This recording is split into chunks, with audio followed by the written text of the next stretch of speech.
This week, we continue our March of Dime series, but we've called an audible and the Fight Club play has been changed in the huddle to Project Mary. But is this a last stand for movies? Welcome to Half-Ass Movie Podcast.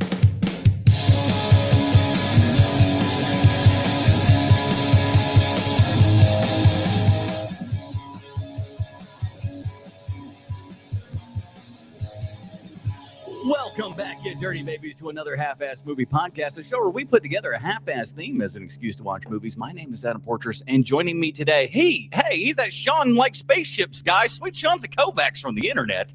Good, proud. I am scary space monster. You are leaky space blob. And I wrote something for Bruce, but it's not there now. I don't know why. Bruce Leslie. Hey, even good movies can start to cause a little exhaustion after 2 hours and 40 minutes. Well, we'll get into all of that good stuff as the March of Dimes continues this week, ladies and gentlemen. Like I said, little change at the last second here, but I thought this movie's going to be big, and since we're all here and we're going to go see it anyways, and the Gauze is a much of a handsome enough man, right? I figure, why not, right? Sure. And I knew Sean was excited for this one. And I think we'd all had seen The Martian and enjoyed that and stuff like that. And this writer comes back, and so I think we're in for a good time here and everything. So we'll get into all that kind of good stuff. But before we do want to remind everybody, but this here is a live program every Sunday evening over there on the YouTubes. Check us out. Come by, say hi, wave your hands, just say hello. Here you are. That's all we need. And especially if you're on mobile, if you're on the mobile, do me a big old giant favor, hit the like button. And once you do, a little hype button will come up. Hit that hype button, and that, continues to help the show. It's kind of like a super like, if you will. So just, that helps put the show out there. At least that's what YouTube kind of tells us. I don't know how much truth there is to that, but that's where we're aiming for. If they make it a thing, I want to try to, exploit it as best we can. So hit that hype button if you do. And, we really appreciate all you guys showing up every week, and of course checking us out on like TikTok Trash Tuesday and all that kind of good stuff. But we'll get into all of that later on in the thing. Gentlemen, we got out to the theater for a while. I'm embarrassed to say this, but this is the first movie I've seen in 2026. Whoa, wow. In the theater. Whoa. Yeah. For me, that's a wild statement right there. Yes. I'm trying to think back. I'm like, no, this may be the longest I've gone without actually having seen a movie in the theater for some time. It's kind of nuts. Wow. But we'll get into whether or not it was worth our time and everything. No, I think it was. I'm going to go ahead and spoil just a little bit because I want people to know this movie's great. This movie's great, and I want more moviegoers to see it because right now, this movie has made $140 million worldwide for its opening. Whoa, really? Wow. Which is great. That's awesome. Kind of an awfully good movie to put out in March. It looks so good. It's so well written that you'd think they'd hold it back for the fall for like Oscar bait.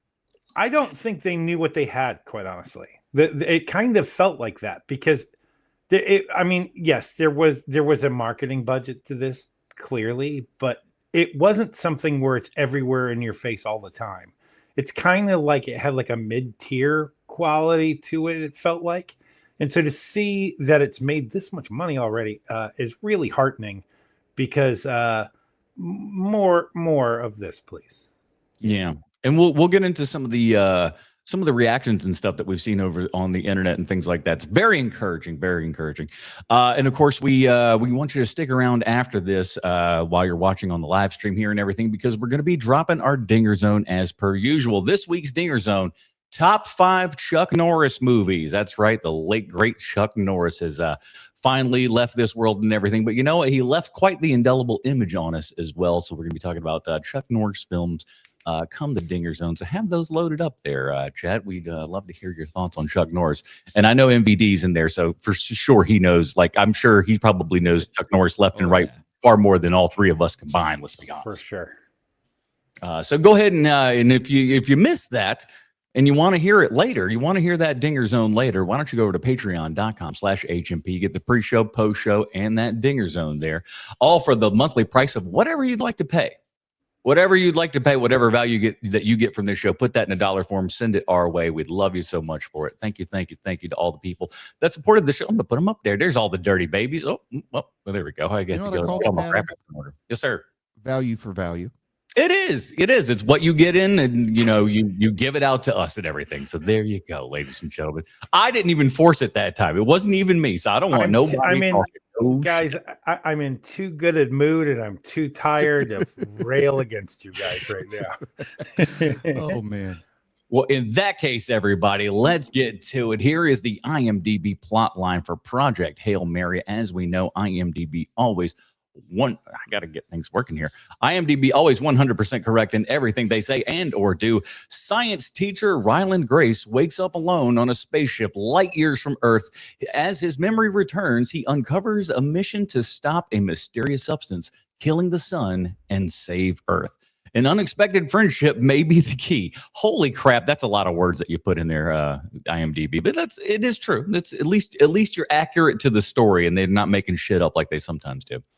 This is based on the book by Andy Weir, who most will remember from The Martian. Screenplay by Drew Goddard, who of course did Buffy, Angel, Alias, Lost, Cabin in the Woods, the aforementioned The Martian, World War Z, Bad Times at the El Royale, and the main reason of those first seasons of why Daredevil was so damn good. Let's be honest. Yeah. He was the reason behind all that. This is directed by Phil Lord and Chris Miller, of course, from the Lego movie Cloudy with a Chance of Meatballs, 21 and 22 Jump Street, respectively, and half a Solo movie that we never really got to see. Starring Ryan Gosling, Sandra Huller, James Ortiz, Ken Leong, and Melania Weintraub. Weintraub? All right. Weintraub. Listen, if you're not American, it's going to be tough for me. I think we've learned that one throughout the years. But yeah. I didn't know how to say her name properly till I saw a recent video on YouTube. That sounds like a really cool video. Oh, whoa. It actually was. You save those parts for the end. So, Sean, this was like really on your kind of radar here and everything. It was on mine in as much as I knew the movie itself was from the guy who did The Martian, and that was about it. I knew The Martian, I knew Gosling. I feel like I knew Lord and Miller, but there was some part of me that was like, I knew it wasn't correct, but there was some weird part in the back of my mind that was thinking it was the Russo brothers, but I'm like, that's not right. But because it was a duo of some sort, I couldn't remember. I'm like, it's not the Russos. I'm like, who does this feel like? And going back and stuff and like really looking at it now from that kind of like Lord and Miller perspective, you see it a little bit more if you kind of know going in, I suppose, because I was trying to figure out where, what the distinction was. But I like it overall. I'm not complaining, mind you. I was just like, who is this? Who was it? Was it? I knew it was a pair, but that was all I could muster. Lord and Miller. It was Lord and Miller. This impressed me, man, because they had some restraint. I have certain expectations. I'm thinking Lego movie when I hear Lord and Miller, but they showed some restraint, and that was I think it was a great decision because you can feel them, but it doesn't feel like they're overshadowing the story. Yes, it's true. I will say that this is to answer your question, Adam. This is the movie I have been looking most forward to. Not just in 2026, but for a very long time. Like I love Project Hail Mary as a book. It's my favorite novel of the past many, many years, to the point where I love The Martian, the book The Martian. I love it, but I don't like it as much as I like Project Hail Mary. Like, it is one of my favorite sci-fi stories. It might be one of my favorite sci-fi stories ever. It's that, to me, it's that, like, this is how much I like it. I've read the book twice.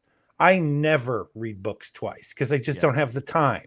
And so, like, to actually re-up on a book that I've already read means that I really, really enjoyed it.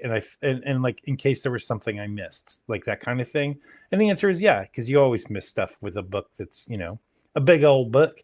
And so the fact that they were doing another Andy Weir novel with the same respect that they gave The Martian, because The Martian was like, it's kind of out of nowhere. It came from a guy, like the book itself came from a guy that no one had ever heard of before.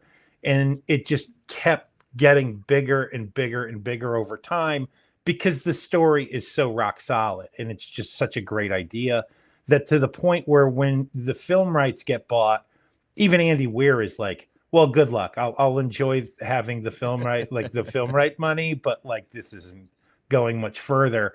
And then everybody gets involved with that movie, and then it becomes The Martian, and now everybody loves The Martian. But at the time, it was a very, very small, like Bruce will tell you, it came from nothing. It's literally like every writer's dream what happened to Andy Weir with that novel.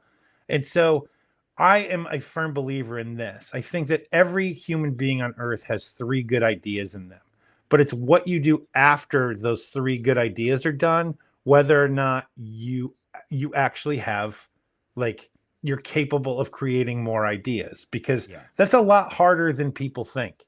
Like it came from my sketch background where like everybody has three sketch ideas and they're probably really good, but it's what happens when you've been writing sketches for 10 years now. Are your sketches still good? Like that kind of thing. Mm-hmm. And so that's kind of what I had an expectation with Andy Weir, where I thought that Andy Weir might not be able to hit like he did with The Martian, but he hot damn, he made a better book than The Martian is, in my opinion. It's one of those books where it's just like there's so many ideas in it that they can't even put all the ideas that are in the book of Project Hail Mary into the movie, because it would be too long of a movie. Like there's so many aspects to it that are just not in the book. So like, or not in the movie. So like, it's one of those things like, have you guys ever read Jurassic Park? Either of you? The book, Jurassic Park. Did you read it after you saw the movie? I read it in the jungle before I saw the movie. Okay, so so before you saw the movie, you read the book. The movie was already out and a big hit, but I hadn't seen it, so I read the book in Madagascar. Then I saw the movie in Nairobi. Right. So here's like the thing, right? Like one does. So here's the thing, right? Like, if I've experienced this a couple of times before, where if you watch a movie and then read the book that the movie is based on later, it's like you're getting additional scenes of the movie, right? Yes. Especially if it's a movie you like. That's totally what happened to me with Jurassic Park. I had not read the book. I saw the movie first, then I read the book. I thought the book was better. And that's generally the case with most things, where, you know, like, it's not a slight against the movie that I like the book better than the movie. That's 99% of the time. Like, I can name on my hand when the book, when the movie or the TV show is better than the book. Like Fight Club is one of those where the movie is better than the book. I like the book a lot, but it's not nearly as good as the movie is. And so when something like this comes into play, where like I have a certain level of expectation that I want from this movie, but I also, you know, I mean, we've been reviewing comic book movies for 10 years. Like, we know what it's like when the source material, you need to change some things around to make things work. And that's totally what this movie is like, look, we can't fit everything in. That's impossible. So what we're going to do instead is we're going to do what we think is going to work the best for our movie. And that's what I like about it. After seeing the movie, I've definitely earmarked it as my next audiobook purchase. Nice. The guy who's the narrator of The Martian also narrates Project Hail Mary, and he's his own kind of like success story. That was going to be nobody.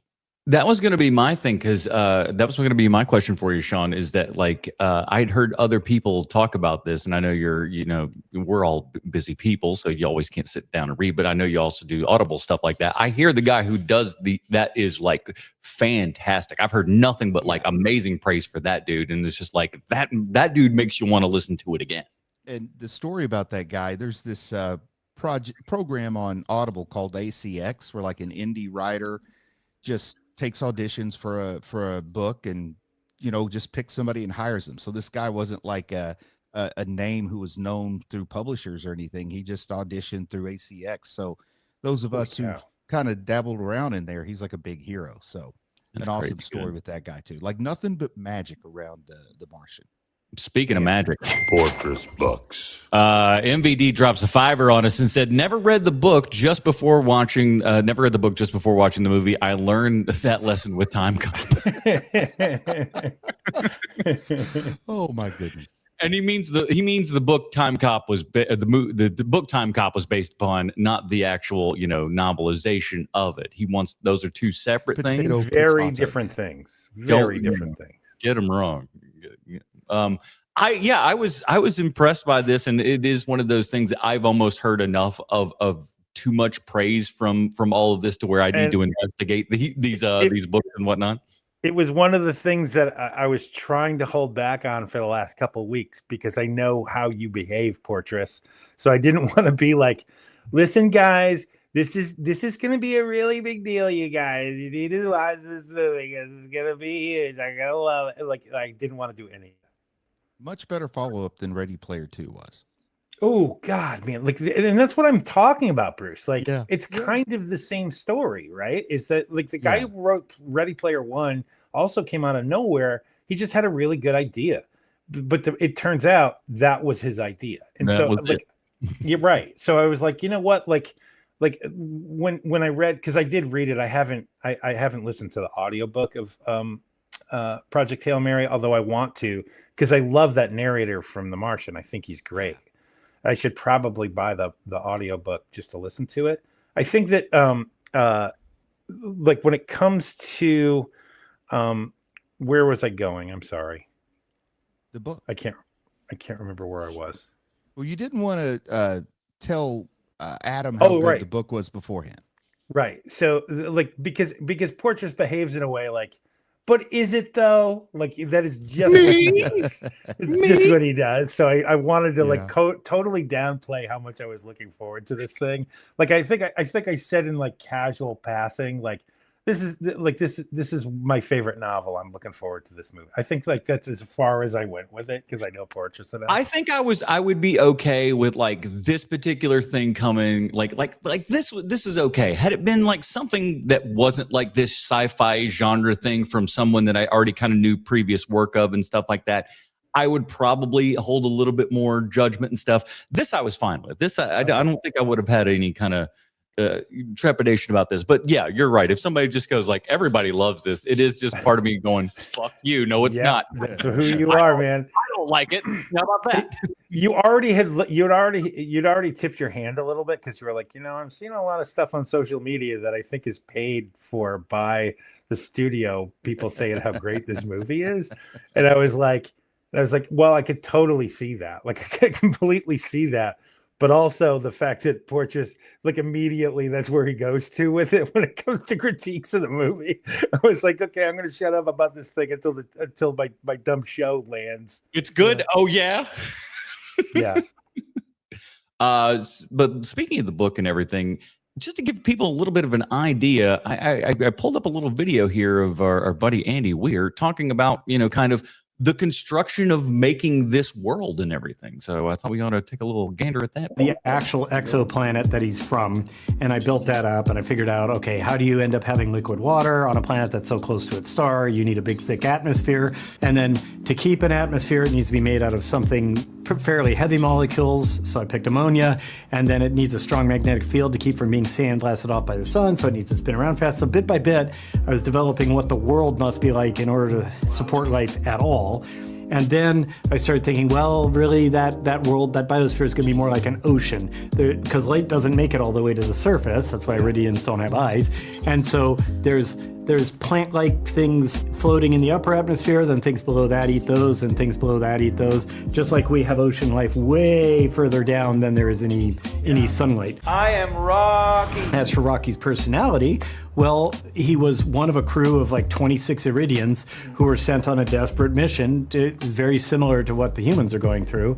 They have to find out why their star is dimming, and they figured out that Tau Ceti isn't dimming, and they've got to find out why. And he was the only survivor because they're not as advanced as we are scientifically when it comes to space travel. So this will go on for another minute or two, but I just wanted to kind of share that, to just be like, this is how this guy kind of thinks out the stuff, and That's why I think it works so well between this and like The Martian and everything. This is somebody who like writes science fiction, like Ron Cobb designed spaceships, right? Because when he designed spaceships, he's just like, not only am I making this look cool, I can tell you what all these parts do. Right. And he's the exact same way. He's just like, I'm gonna write this cool story, but I'm also gonna can tell you how it all came together, which is what's the raddest part about it. I mean, that's the idea of hard sci-fi versus light sci-fi or whatever, but the science is really there for hard sci-fi. And you can tell that this guy really is into it. Like The Expanse has hard sci-fi. A lot of hard sci-fi I don't really enjoy. So to find a way that I really like it and I'm intrigued by it is quite the accomplishment. But isn't this guy, Sean, like a physicist or something before he wrote? No, he's an engineer. He was an engineer, but he's an engineer for software. Like he's a software engineer. Okay. So like he had a job where he was just like, you know, like I like my job. So I don't want to quit or anything, but he had been laid off, or like he took the severance package or something. And he was like, you know what, I'm going to write this book. And so he ended up writing a book that was awful. And then he goes back to work and he starts writing The Martian, and he writes it bit by bit on his blog. And that's where all of that starts. So here, I want to bring this up about Andy Weir, is that when you see video of him from like just after The Martian gets bought, and like he knows Ridley Scott's going to be the director and Matt Damon is going to star in the movie, he comes out and he's someone who clearly like is just a guy, you know, like he's wearing a black t-shirt, he's wearing jeans, like, you know, he's kind of in shape, and like, you know, like just like bing bang boom, and I'm the writer of The Martian. And then smash cut to this video, and he's really just leaning into the writer thing where like, I'm wearing a dumb hat now, I've got a golf shirt on because I don't care if anyone thinks I'm cool anymore because I'm Andy freaking Weir. And I do have to say, I really like that about him, is that he's like, oh, thank God I don't have to pretend I'm cool anymore. I love that. All he needs is a blazer that's 2 sizes too small, and he's Brandon Sanderson. Not far off at all, actually. This movie, I was excited about it. The world is excited about it because my brother went out to see it in IMAX here and everything, and even picked up the popcorn bucket. Whoa, look at that. So I thought that was kind of, he was just like, and he saw this IMAX screening at 9:00 in the morning. Wow. That is dedication. Well, honestly, it's because the movie's like 3 hours long and stuff like that. He and I were going to go see it, but by the time I would have gotten off of work, and the schedule just didn't quite mesh out and everything. But he got in there at like 9:00 in the morning. I was like, God bless you. I had such a blessing. My youngest son, without any encouragement from me, wanted to see this movie independently. So we went and saw it at noon. That's awesome. And then we went and ran some errands, and then I had to come home and take a nap. It was a long afternoon. So let's kind of get into the story a little bit here. We kind of heard a bit about the story from Weir there and everything, but one of the things that I was most intrigued about with the story is how it's told to us. We're kind of all over the map. We're going back and forth between timelines and stuff, and delineating those timelines with your kind of full frame versus scope and everything like that. And the interesting way that they can kind of at times almost meld those two together, because things are kind of flexing in our minds, so to speak, and everything. But it's really cool and interesting way to do this. And I think for a movie that is like this almost 3 hour length here and everything, it's nice that we have a reveal consistently going on throughout the entire movie. You're really learning something all of the time and going like, oh, now we're starting to put those spots back together and stuff like that. And Drew Goddard, again, is someone else who like worked under like Lost and all that kind of stuff. That's what you need, is to have all of those kind of balls in the air at the same time. Personally, for me, both timelines were equally interesting too. So it's like I would be curious about one, and we'd be there for a minute, and I'm like, okay, let's get back and see what's happening over here. And they really timed that out right for me, at least. Is the book organized like that too, Sean? It is. It's the same. You're in Grace's head a lot in the book, just like The Martian is. And so, like, I wasn't sure how they were going to do that, because movies have a tendency to not, like, like, you know, the Martian gets away with it because he's talking to the video camera. Yeah. And they kind of can't do the same thing because the Martian just did that, so they have to do it another way. So to make it all through his you know, like the other timeline of him getting to the ship, you know, and it's all in flashbacks and stuff.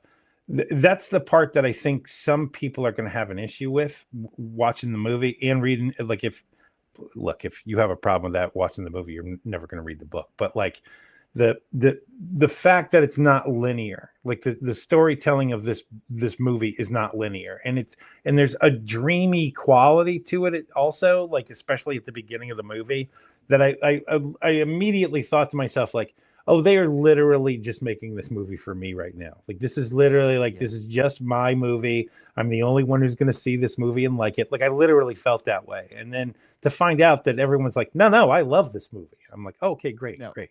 The way I interpreted it is those flashbacks were memories returning to Grace. I mean, Yes. Is that the way you guys interpreted it? Okay. Well, so it wasn't too far off. Fortress Bucks. You literally just said it himself. MVD said, I didn't clue in until the end that wow. flashbacks were memories returning. That makes for a better movie. I think I like half got it. You know what I mean? Because like I said, with the kind of intermingling of the, like, the best way I can say it is just like the scope starts to disappear a little bit, and you see I don't know how to fucking explain it. He's sort of like he starts out sort of like a wild caveman, basically. And then as we see more of those flashbacks, he starts to calm down and eventually cuts his hair and he's doing physics on the whiteboard and stuff like that. So I thought, okay, his cognition is slowly returning after this induced coma. Yeah, I think that was obvious. What initially was the obvious thing of like, oh, he's just kind of coming out of this, you know, the hypersleep stupor, if you will. And that's crazy. So it wasn't occurring to you guys that the flashbacks are actually flashbacks. I just thought they were just informing us as the audience. No, I thought those were his memories returning, because then we go back to him and he's a little bit more put together. What a way better movie. That's so awesome, man. It's almost like Memento. So cool. So when you get to a point, so this is specifically for you, Portress. So like, you're halfway through the movie, right? Let's say you're in the middle of the second act. Do you understand that he is remembering things? Oh yeah. He's always kind of like that. Like I said, I don't know how to explain it, but yeah, I feel like maybe just not in such an overt way, I suppose. I see. I knew that he was always kind of getting better and constantly, you know, going like, oh, and things are starting to occur to him. But again, I always thought, I guess I always equated that a little bit more to just being further away from the hypersleep, so to speak. I see. And just I kind of also like coming back online going like, oh yeah, that's who I am. Because like, it was like a very interesting statement. Like when he first wakes up and everything, he's looking at stuff, doesn't know why he knows what that thing is called, and like literally says out loud, am I smart? What is like that? I love that idea of waking up and just going like, I don't even know what I am.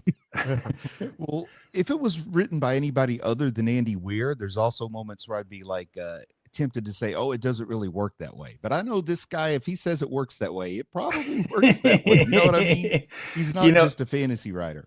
It's funny because I've watched interviews with him after the novel came out, and one of the things he talks about is that he tried his damnedest to make the science as correct as he possibly could with what they know at the time. The only part originally that is like the horse shit, like sci-fi gobbledygook, is the astrophage itself, which is the stuff that's eating the sun. And he's like, that's the part that is just completely whole cloth that I made up. Like, that's not a thing that actually exists. And he's like, but I always had the idea, the two ideas that I had going into writing the novel is that guy wakes up on a spaceship and he has amnesia and he doesn't know why he's there. And the second thing is the thing that's killing the sun is the thing that they're going to use to make a spaceship go far away. Yes. And I was like, man, that's such a great idea. Like, that's just such a smart, great idea. God damn it, I love Andy Weir.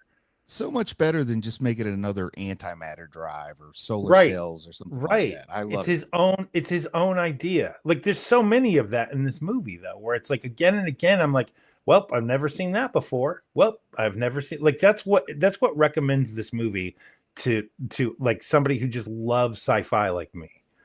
And it really threw a curveball at me that I appreciated early in the movie, because the first thing I'm thinking is this astrophage is going to prove to not be organic life form. It's not going to be carbon based.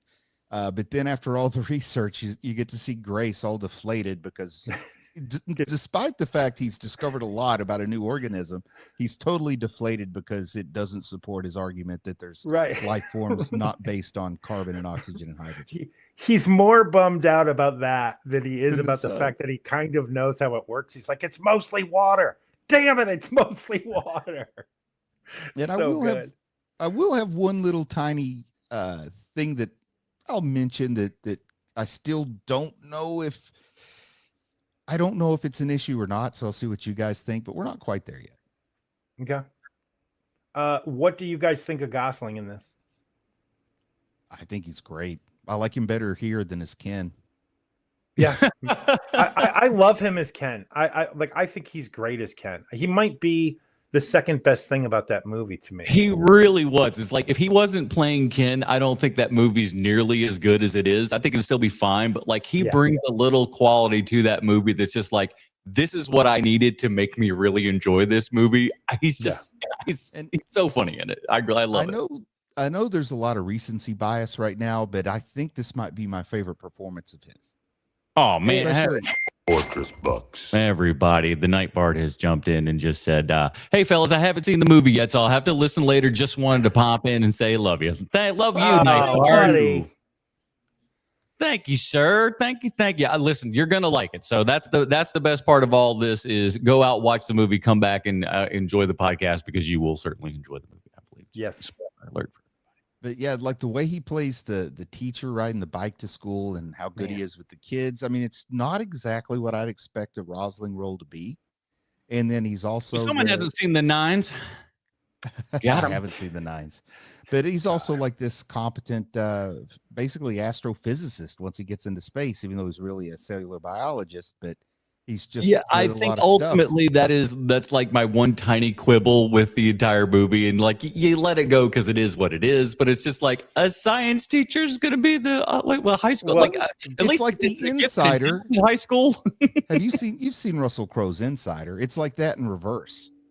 Like Russell Crowe gives up his chemical engineering or whatever he's doing to go be a high school teacher, but this is like starts out as a high school teacher, then comes to be this thing. He was a high-ranking academic, and then he came out with one paper that was unpopular, and he just couldn't work at universities anymore. Yeah, because of the way that he behaved. Adam Portras, pay attention to this part. Because of the way that he behaved around the people who were in his industry, that he literally was like calling them like names, and they kicked him out of academia for the way he was behaving. But just something to think about. Just something to think about, Adam Portras. Honestly, I don't know why I'm pointing you out. One of my dreams would be, if I ever get to retire before I'm too old to do it, is to be a science teacher for a little bit. Like, I love that idea. That'd be cool. He just wants to say Bunsen burner in front of people. I know this guy. I'm just going to say, have you seen the Muppets? Bunsen? And the kids are like, we don't know what any of that is. The kids are going to hate all my jokes, and it's going to be so fun. Oh, man. Yeah. All the adults do, so, it only stands to reason. But as my own kids get older, I'd still like to be able to teach and interact with young folks. That's really cool. That's a very cool goal to have, Bruce. Like, seriously, that's very, very cool. My son would be to go ahead and drop out and be a teacher at his high school right now. And I was like, well, we can't quite continue to live in our house if I do that. Right. Look, there's this thing called money, and we need it. So I'm going to continue to do this thing. Your mother Dad, you could be a science teacher, then you could be the sponsor of the film club, because they don't have a sponsor now, so they don't have a film club, and that bums my son out. And I was like, oh, I don't think so. I'd be better at one of those things than the other, son. Be a philanthropist, Daddy. Come on. This movie, I just want to praise it because we are doing things in this movie that we don't do anymore, which is we made sets. Yeah. This is not a movie that is just chock-a-block full of green screen and a bunch of horse shit. Yeah. They built things. Rocky is a real, honest to puppet. God thing. It's a puppet. He's a puppet. It's And I done by like love 5, that. 6 guys or something like that, as per usual. This is like a $200 million can-do movie. Like they're actually making practical effects here. They're doing a lot the hard way, as it were. I was just shocked. It feels real. Like that's part of what makes the movie work so well. Is that for me, I'm watching this and I'm completely immersed in it. Like I'm completely on board. Like, there's certain times that pull me out where I'm like, oh, they left that part out. Like I'll think things like that. But the way that this movie looks, shoots, it all feels so very, very real. And I really like that about it. Like, I think that there is a very real possibility that this might be the last one like this. Like, I think a big budget actioner, this might be the last time it's all in camera real. Yeah. And I'm so grateful that they did that. Me too. So let's talk about Rocky. So we finally meet another survivor here, which is also a great thing of waking up and you've got no one to talk to. You've got no one else. Your other crew members are dead, which is another thing of going like, oh, they sent 3 people. 3. Okay. That seems like such a crazy wild number for I love the explanation that doesn't come out until later in the movie in one of the flashbacks of how he made it there.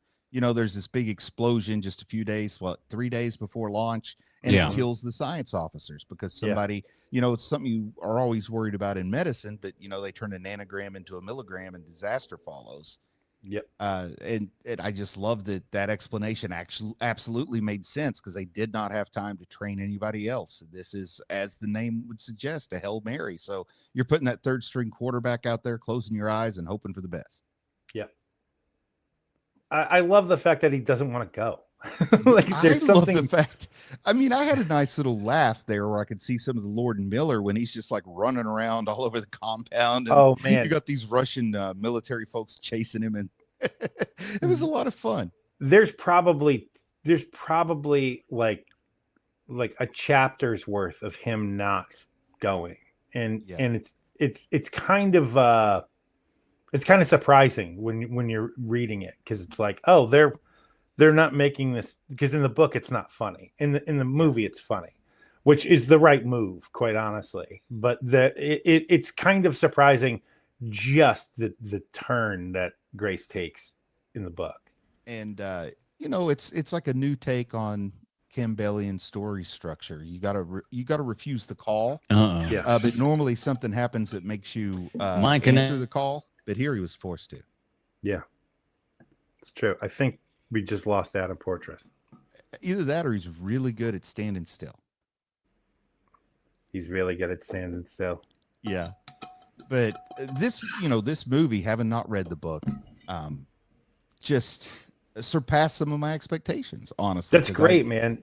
It was one of those things I was worried that it might be a little too hard sci-fi or maybe not be hard enough. It's a delicate line to walk. The Martian, though it was a great movie, some of that was Matt Damon's charisma. The science maybe was a little too hard for me on The Martian. And it was also, and it just, I don't know, it felt so lonely on purpose. The guy's all by himself on a planet. But on this one, I was worried, is this going to feel really lonely? I'd just seen Iron Lung not that long ago, and I didn't know how uncomfortable it would be spending time with this one guy. But with the introduction of Rocky, it just solved all those fears that I had.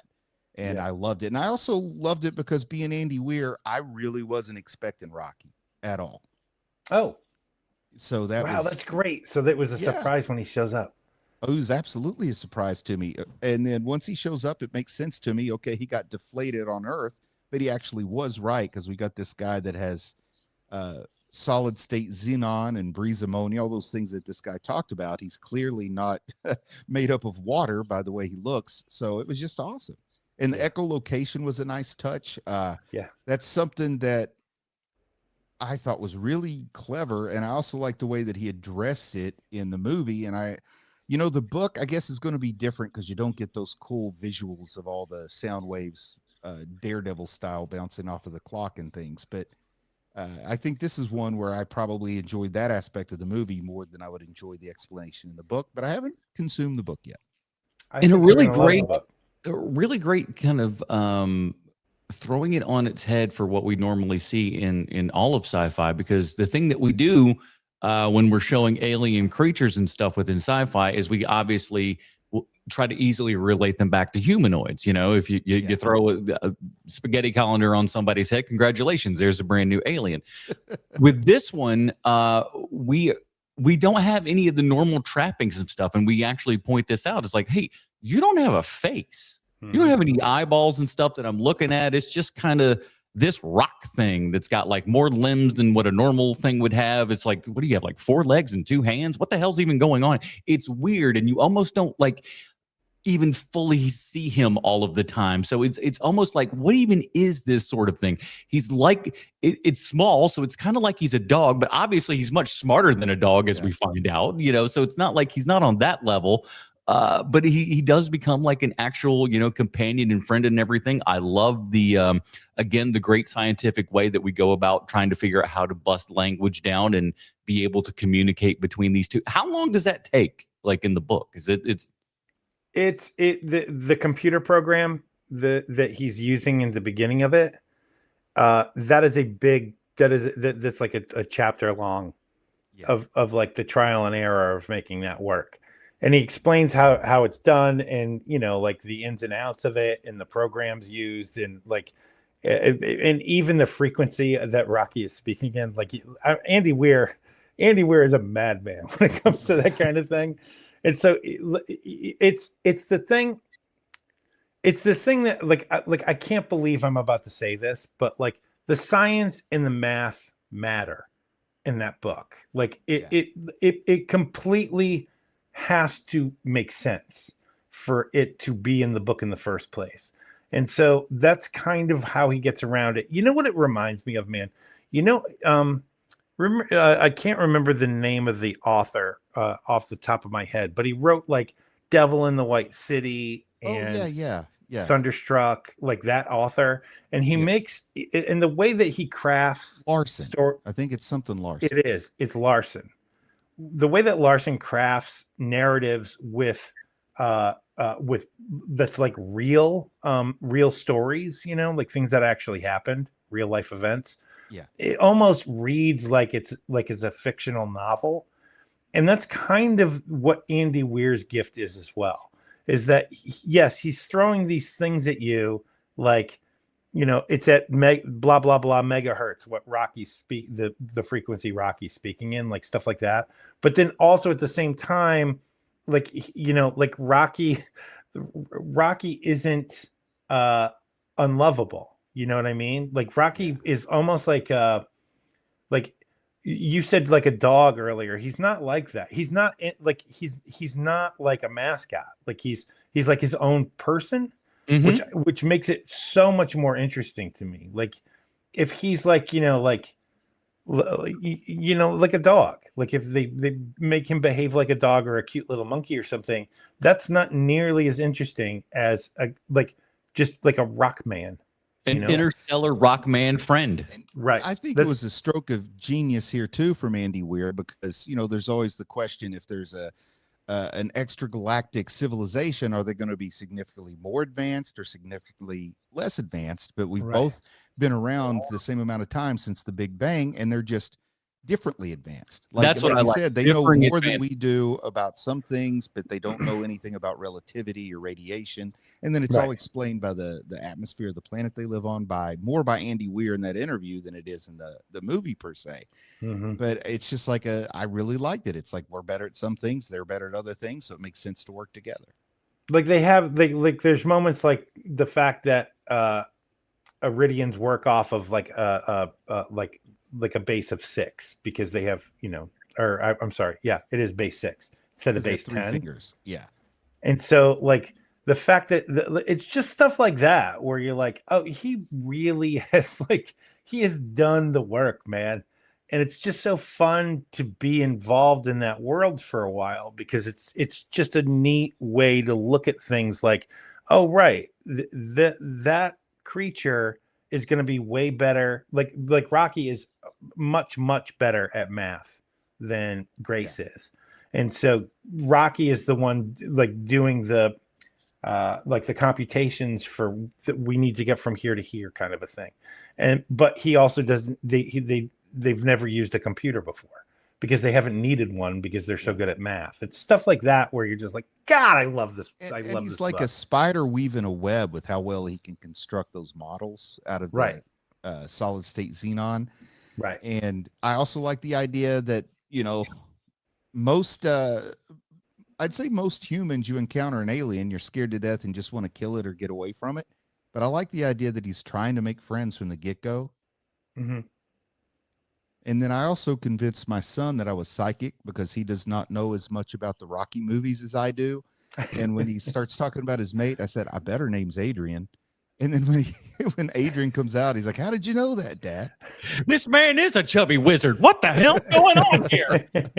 Golly, he's just making stuff. It's like, Dad, we need to go by and get a Powerball just before. Too bad we're not still doing the Stallone connection, Sean. Oh man, I thought about that like today. I need more work right now. Thanks. Throw another one on top of it. Why not? Yeah.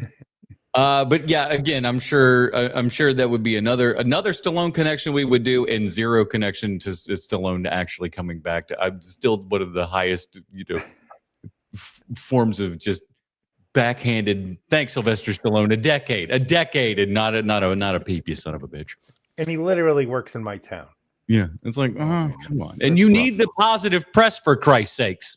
You didn't bother. There, so many times throughout that decade, you could have used a bump in the like, hey, people like this guy. We would have been that, all right. I also like the way that this movie managed to balance really well with you save the day. Oh crap, something you didn't think about happened. Okay, you save the day again. Uh-oh, now something else you didn't think about happened. I really like that back and forth too. Mm-hmm. Well, it's because it's life. It's life. It's like the second you think like, oh, now we're out scot-free. No, you are not.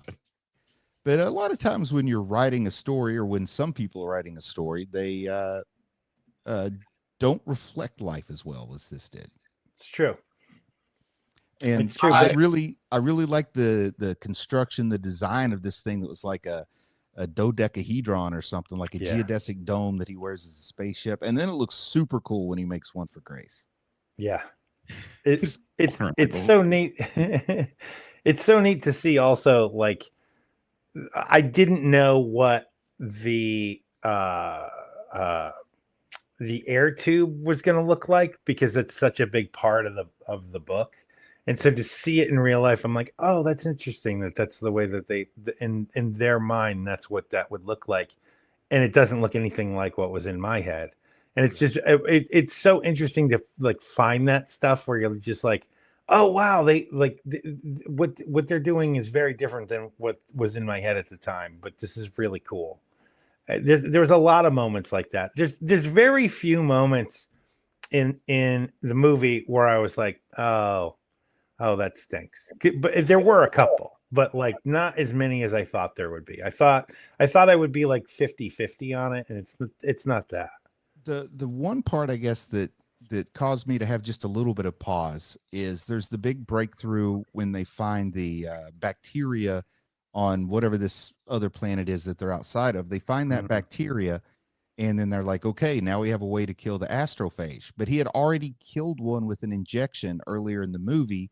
And I almost think, wouldn't it be easier just to build something like that at scale and use nanotechnology to just go wipe it out that way? But I'm not going to let the truth stand in the way of a good story or whatever that saying is.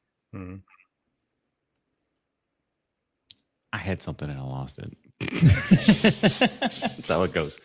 Check in your pocket. That's usually where I lose things. Oh, what do you know?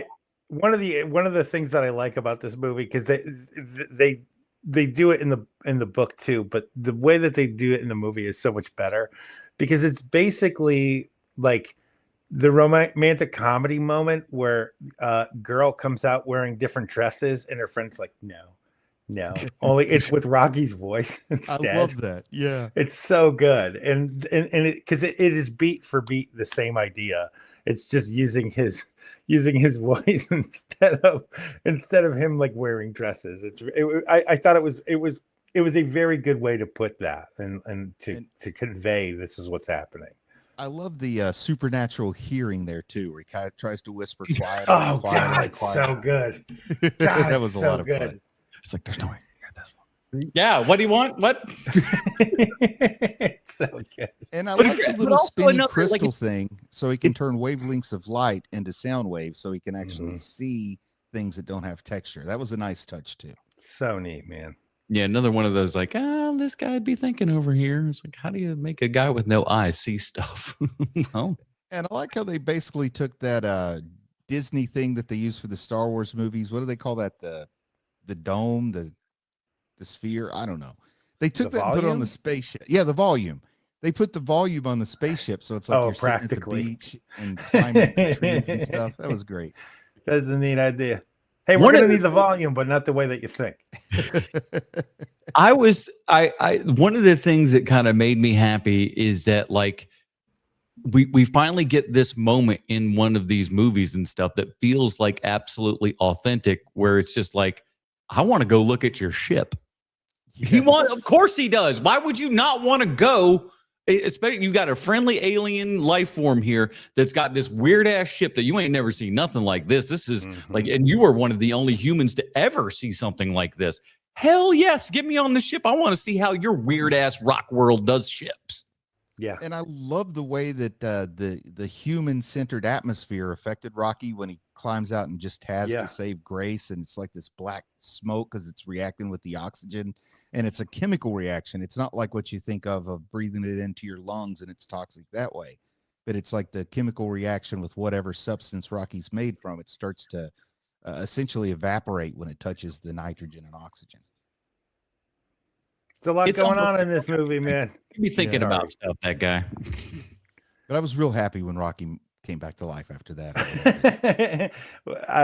Yeah, that was a real surprise, wasn't it? We've all seen E.T. I mean, this is a kind of movie that isn't pulling punches, so I could absolutely see maybe he's dead there, you know. And that, I think if this was a lower budget, I absolutely didn't know what was going to happen. I absolutely would be like, oh no, they're killing my rock buddy.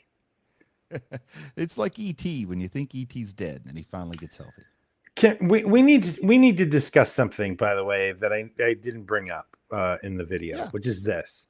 So you got Ryan Gosling, like he's a really good actor. I think that there's not too many people who could have pulled off The Notebook like he did. And then you learn later on, like, oh, he also can do comedy really well, right? Like when you think of like The Nice Guys, or even playing Ken in the Barbie movie, and then he's the comedy beats in this are really good, and you're like, come on, man, like come on, and then he starts juggling. And I was like, come on, the guy can juggle too. Come on, what are we doing here? And he's got CGI. Like great dramatic stuff from your like Blade Runner 2049. So he's doing sci-fi from all angles and everything. Like the man be putting in the work. Come on, man. Like, I get it that you have a lot of time so that you can learn how to juggle and stuff, but like, god damn, dude, like enough already. I think some of the secret sauce on this too is really good supporting characters back on Earth, particularly Carl. Is that the guy's name? Carl is awesome. Carl. And then the lady who's East German, I can't remember her name, the character, but she's great too. She's really great. And a lot of that chemistry really adds to it when the primary focus is going to be between Gosling and Rocky in terms of chemistry. But they didn't cut any corners. They didn't hold back. They did everything to the absolute best of their ability. True. And I do have a shame about this movie. It's shame on me, not shame on the movie. I didn't sit through the credits. Oh. So I know about the end credit scene now, and I wish I'd sat through the credits because man, that would've been a nice little boys, punctuation. you know me. I am normally a all the way to the end kind of guy, but for whatever friggin' reason, this time I didn't. So I don't know from nothing. Inform me, please. 3:00 in the afternoon, and I had like 12 things I needed to do before 6. So I just had to get up and go. But boy, if I could turn back time and have sat through the credits, I would do it. Well, listen, I got to bust a Fred Willard on you, but what happened? Well, do you want to tell him, Sean, since you actually saw it? Well, I'm not sure if I missed something, but it's all the footage of what the new telescope caught. Like that's what was at the end for me. What I read is you see Ryan Gosling teaching school again, but it's to young Iridians instead. That's at the end of the movie. Oh, okay. I saw him sitting there and asking, do you want more of this, more of that? We're ready for your trip home. And then I missed that. I don't know how I missed that. Yeah. He's teaching all the little and that's what he's like. Hey, I'm just to see if I want to go home or what. And he's got a little classroom there with all his he's little. Got a classroom with little Iridians there.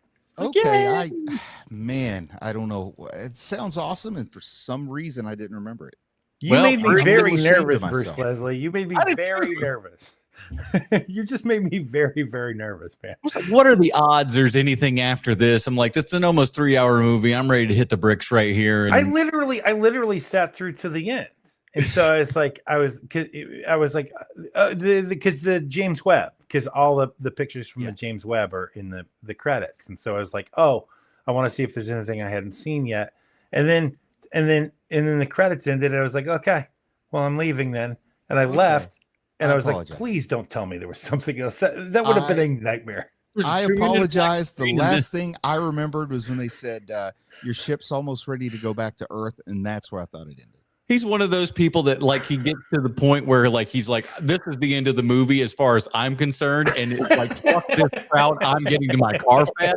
I'm out of here. Peace out. And then they don't realize that spoiler alert, Fight Club, something like that. He'd be like, good to hear. I'll peace out, y'all. What happened in the last 5 seconds? Yeah. The twist on Fight Club is that there is no twist. Hey, we're talking about that next week, but let's get down to it. Bruce, what is your rating and recommendation for Project Hail Mary? It's such a good movie, man. It's like you feel like you shouldn't even have to ask. I mean, I think this has got all 5 stars. Once again, recency bias. Maybe in 3 years I'll look at it differently, but right now I'm loving this movie. I'd recommend it to literally anyone over the age of 7. So yeah, all 5 stars on that one. MVD says at the very end of the credits, there's audio of Rocky trilling. Aha. Using his real voice. Sean? It's impossible for me not to make this 5 stars. The movie is far better than I thought it would be. The book is one of my favorites. I think that this is the very best of what you can expect of something. I think that if you go into this movie loving the novel and you get angry that the movie isn't like the book, I think that's on you. I don't think that that's on the movie. That's not the movie's fault. And so for me, it's 5 stars. I'm blown away by it. This is the way that I think. I think that The Martian is a better movie than Project Hail Mary, probably. You can watch The Martian over and over again. I don't know if you're going to be able to do that with Project Hail Mary yet, because it hasn't been around enough yet. But I can watch The Martian over and over again. But I can definitely tell you that the novel of Project Hail Mary is better than the novel of The Martian. It's in my opinion. And so the fact of the matter is, this is one of those movies where it's like, wow, I really can't believe how much I enjoy this. I really was expecting to come out like harumph, but that just isn't the case, man. Fortress Bucks. MVD with another 5 going, it's my fault Bruce had to get home so we could watch a silly movie. Well, I wasn't going to say that I missed the end of that movie to see The Brain Smasher, A Love Story. Wow. For me, I am going to be rocking a 4.5 stars on this one. Really enjoyable. Again,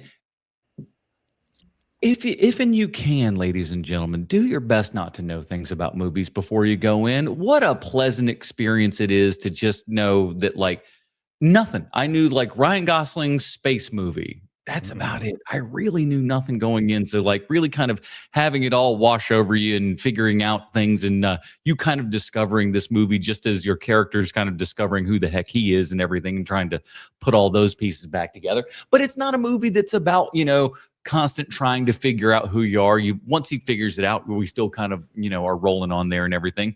And it works. And as long as it is, and I'm sure that that's going to be a complaint from people, it doesn't feel that long. It's always chugging.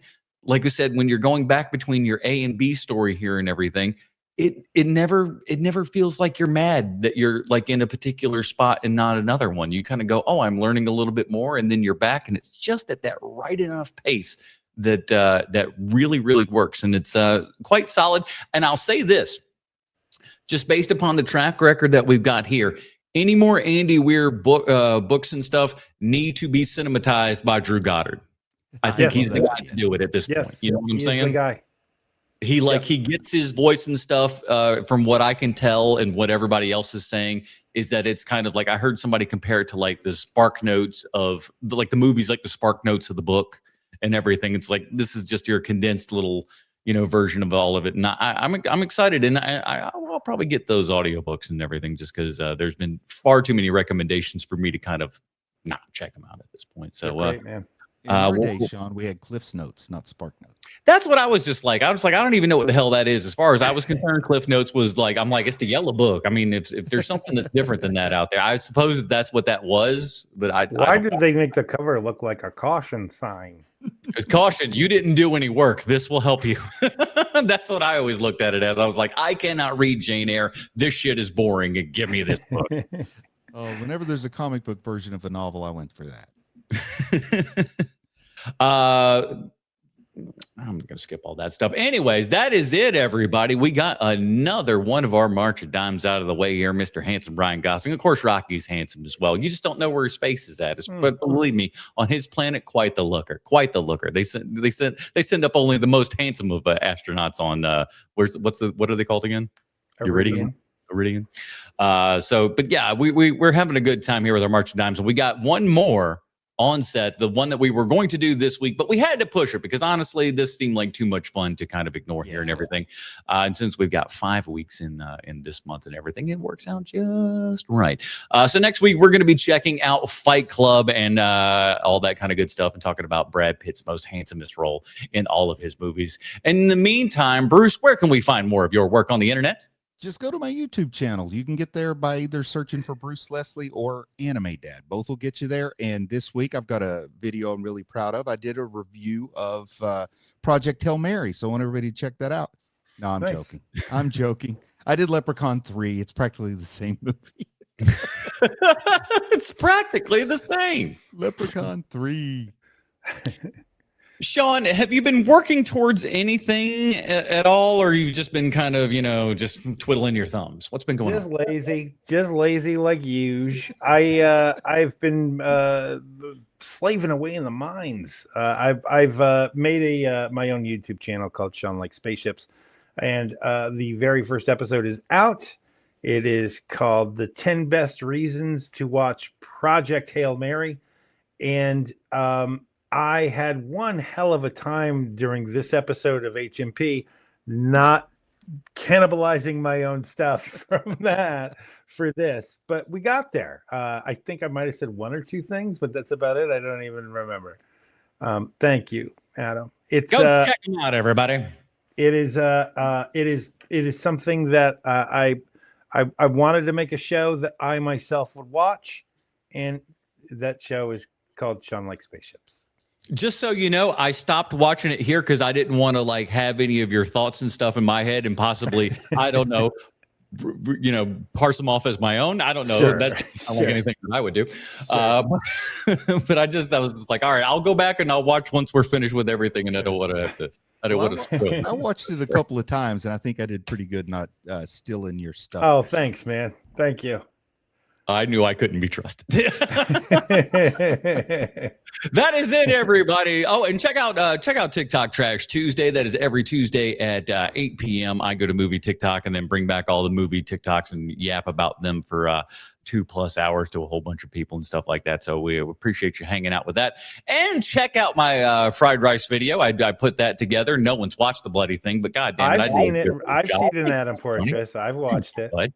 And I'm taking other little tiny videos and stuff from TikTok Trash Tuesday and turning them into kind of bigger things and all that kind of good stuff. So I did a little paranormal activity ratings of all that kind of stuff. Real quick little bite-sized stuff. And check all that stuff out.